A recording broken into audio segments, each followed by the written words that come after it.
Hey, welcome guys. This video I'm doing an unboxing of the Amazon Fire TV with 4K HDR support, as well as the voice assistant built into it as well, which can be activated from the remote control, which has like a microphone button.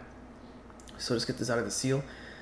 Looks like your very typical Fire TV box, orange, some features of which apps are available to you, as well as just some other information on the side here and there.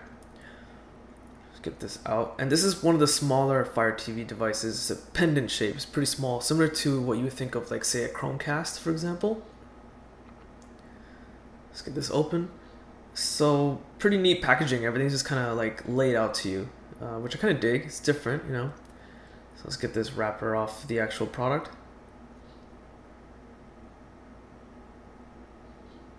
Okay, there it is. Looks slightly larger than a Chromecast, but still small enough to perhaps tuck behind your TV or monitor. And just one side was the HDMI. Doesn't look like there's any buttons on it at all, and nothing else in the box. Just want to make sure about that.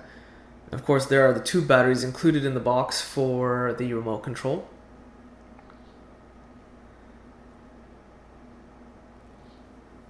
And of course, let's switch over to the documentation. So here it looks to be a quick start guide and what's included in the box, even though you take it out of the box anyway. So we got that documentation put over to the side. Not much information we need to know there. And here's some examples of what commands you can use for the voice assistant, which is always nice to have, but I'm sure you can find much more on the internet if you need it.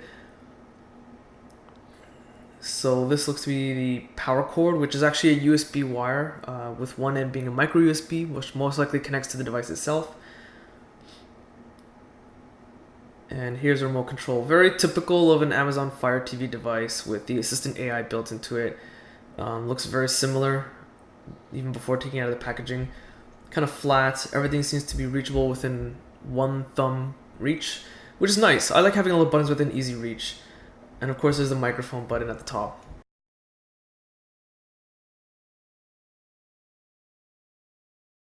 And switching over to the power adapter, which seems to be the last item in the box.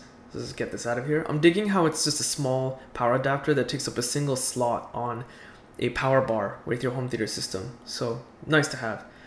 So that's pretty much it. Be sure to check out the review. The link is in the video description. Be sure to check out my social links, also in the video description. Be sure to subscribe, hit that like button, it does help, and thanks for watching.